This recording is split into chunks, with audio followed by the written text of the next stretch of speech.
Reaksi Sintayong lihat timnas Indonesia kembali ke era kegelapan. Supporter Garuda berbondong-bondong hujat taktik Indra Safri. Faktor Garuda Muda gagal lolos ke semifinal SEA Games 2025. Klarifikasi Exco PSSI tertampar tim kepelatihan terbaik. Simak informasi selengkapnya sebagai berikut.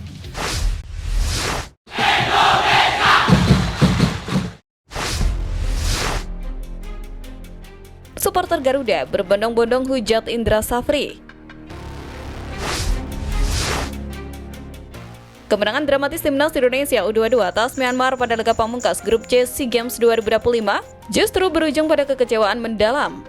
Alih-alih merayakan 3 poin, lini masa media sosial langsung dipenuhi kemarahan supporter Garuda. Bagaimana tidak, kegembiraan atas kemenangan itu buyar karena posisi Indonesia di klasemen akhir tak cukup untuk mengamankan tiket semifinal melalui jalur runner-up terbaik.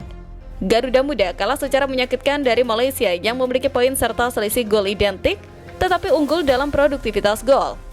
Malaysia mencetak total 4 gol sepanjang fase grup, sementara Indonesia hanya mengumpulkan 3 gol. Fakta bahwa Garuda Muda tersingkir hanya karena kalah jumlah gol membuat amarah pendukung menggunung dan sulit dibendung. Kekecewaan itu seketika meledak di media sosial dengan banyak netizen menilai pengorbanan sepak bola nasional terbuang percuma.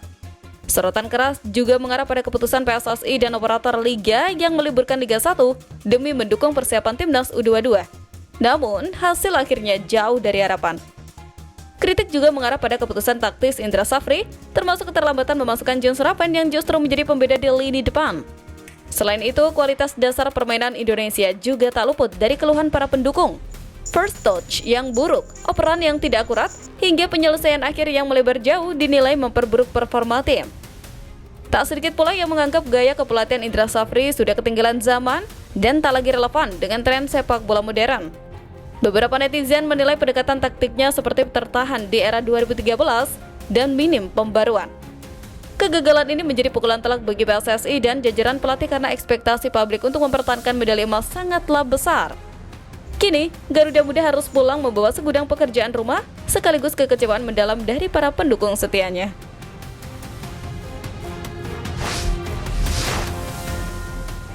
Faktor Garuda Muda gagal lolos ke semifinal SEA Games 2025. 1. Monoton. Di 25 menit pertama, timnas Indonesia U22 masih cukup kesulitan mengembangkan serangan, menguasai bola, hingga mengancam pertahanan Myanmar. Serangan-serangan yang dibangun Ivar Jenner, Rafael Struijk, dan Mauro Zylstra masih mudah dibaca lawan. Bahkan, gawang timnas Indonesia U22 kecolongan di menit ke-29. Sebuah gol yang membuat skuad Garuda Muda terpukul. Usaha untuk segera menyamakan kedudukan lebih banyak dilakukan dengan cara memanfaatkan bola lambung, baik dari skema lemparan dalam maupun umpan silang. 2. Minim kreativitas. Pemain-pemain timnas Indonesia U22 kembali kurang greget ketika mendapatkan momen melakukan serangan. Bola-bola daerah yang sering tanggung membuat terbuang percuma. Baru memasuki menit ke-40, serangan dengan intensitas tinggi didapatkan timnas Indonesia U22. Beberapa peluang emas didapatkan membuat barisan belakang Myanmar jatuh bangun menyelamatkan gawang. Sepanjang babak pertama, nyaris tak ada peluang emas dalam open play yang dimainkan skuad Garuda Muda. Sementara di babak kedua, minimnya kreativitas untuk membongkar pertahanan lawan menjadi faktor timnas Indonesia U22 telat menambah gol. 3. Kurang tenang. Dituntut menang dengan keunggulan 3 gol, permainan timnas Indonesia U22 justru kurang determinasi, termasuk saat memasuki babak kedua. Bola masih sering hilang karena kurang tenang dalam mengontrol maupun memberikan passing ke rekan setim. Hal tersebut lantas mengundang pertanyaan, latihan seperti apa yang diterapkan Indra Safri selama ini?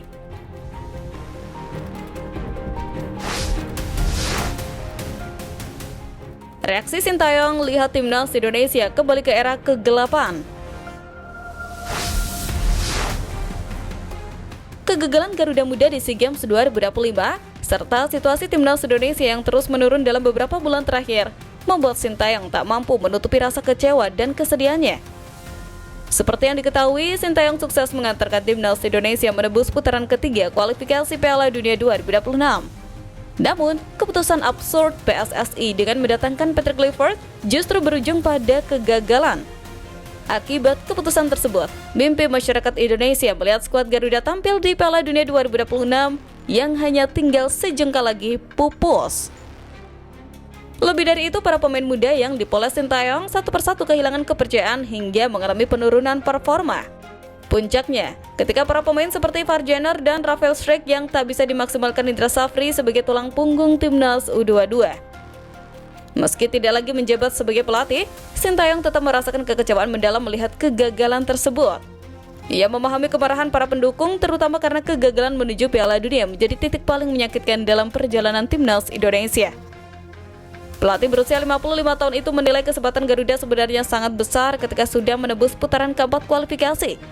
Namun, peluang itu tidak dimaksimalkan dengan baik hingga akhirnya terbuang sia-sia.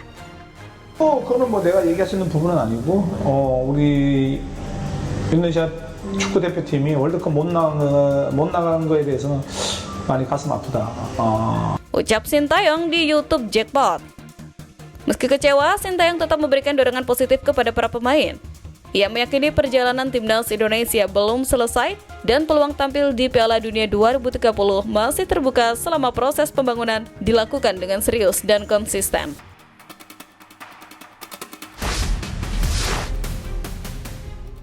Klarifikasi Exco PSSI tertampar tim kepelatihan terbaik.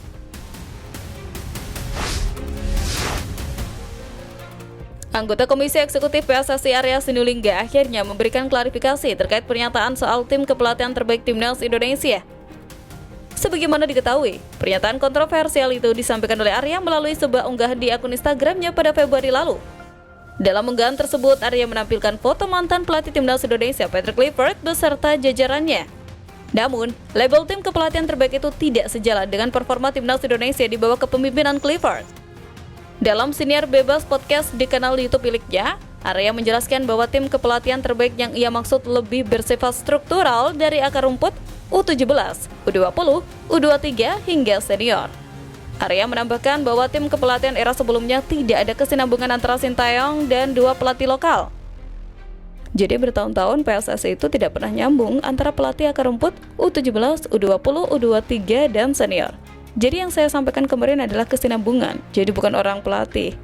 Luis Milla dulu nggak nyambung, Sintayong dulu nggak nyambung dengan Indra Safri dan Bima Sakti. Ujar Arya Sinulinga. Pernyataan tersebut seolah ingin mencari pembenaran atau kambing hitam atas situasi yang terjadi. Padahal sudah jelas Novarianto yang sempat jadi asisten Sintayong juga berhasil membawa timnas Indonesia U17 lolos ke Piala Dunia U17 beberapa waktu yang lalu. Mengenai alasan pemecatan Sintayong, Arya menegaskan PSSI tetap konsisten bahwa ada masalah di ruang ganti dan komunikasi. Namun Asnawi sebagai kapten timnas Indonesia telah membantah dan membuka ruang jika ada yang perlu didebatkan. Klarifikasi Arya Sinulinga justru membuka borok manajemen bahwa harmonisasi di tubuh timnas belum terjadi. PSSI kini dituntut untuk berhenti mencari alasan dan mulai melakukan perbaikan sistem kepelatihan yang benar-benar terintegrasi, bukan sekedar tempelan nama besar semata.